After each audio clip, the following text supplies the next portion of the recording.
What's up, YouTube? Today we are going to be doing a review of the Inboard versus the boosted board. So basically, the first thing you're going to notice right off the bat is the Inboard comes in a nice case. The boosted board does come in a box, but ours is already unboxed.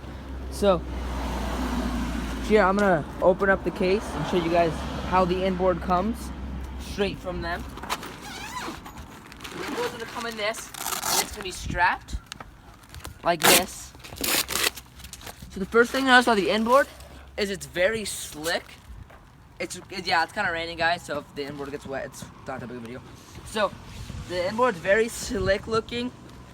The battery actually goes right here, whereas the boosted board, everything's external. So you can see just everything. On the Inboard, everything's internal.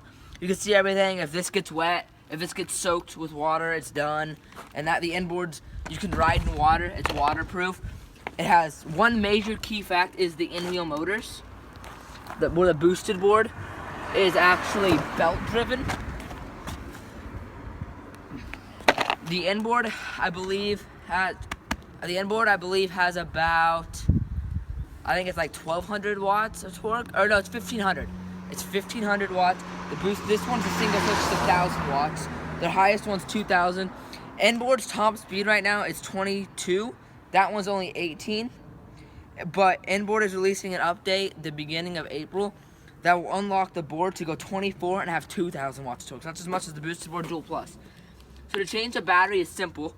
So let's just say you run out of juice and you run out of battery and you need to get somewhere. Well, Inboard, you can actually buy different batteries, and they're actually very easy to change. Just come here. You're just gonna wanna pull this straight. See how that latches in? You're just gonna pull this straight and out, and then to put the new one in, you're just gonna go like that, and then all the way back. Boom. That's simple. Simple. To check your battery life on the Inboard, you're gonna go like this. So right now this one's at 4 bars. That's how you check your battery life. Or there also is an app, but I'm recording on my phone, so I actually cannot use that app. There's also an app to check that. Same with boosted.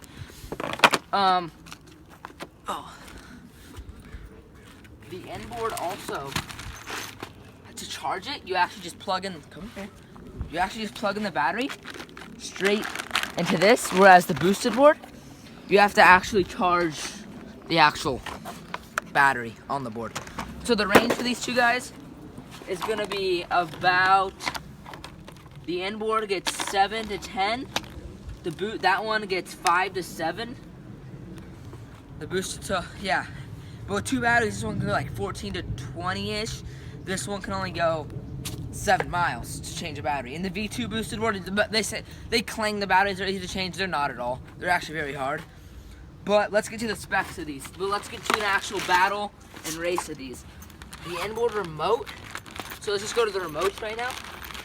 The remote comes in a nice little case. Boosted board remote does not. It's very durable, and it just grips your hand nicely. Trigger the throttle. The boosted board, as well, is trigger throttle. So to turn on the Inboard, this is all you have to do. Turn on the remote, and the Inboard's on. To turn on the boosted board, you have to double tap the remote, come down here, and press this button. Which, I don't know, it's fine. And it only has one motor. The single only has one motor, and it runs for about the same price as the Inboard. And it has way less torque and all that. But let's just get to a head-on-head race. Between the two, here is your race.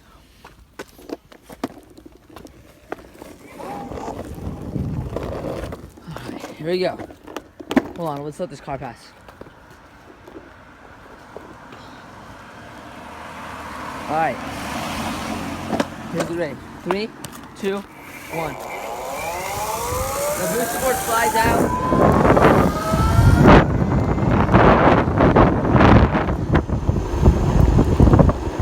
I mean, this thing just dominated the boosted board right there. The Inboard also has very smooth.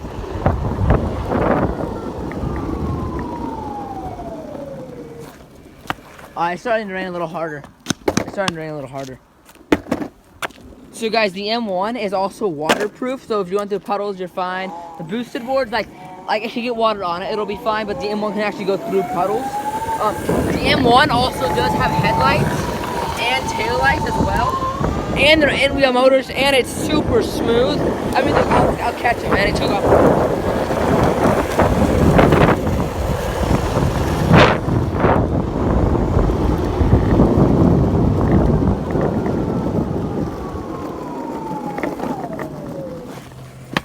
So yeah, guys, this is my review on it. Overall, I would definitely recommend the Inboard. I mean, just look at the slick design.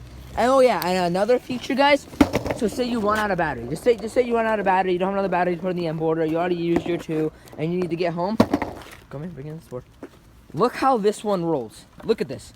It rolls just like a regular skateboard. Look.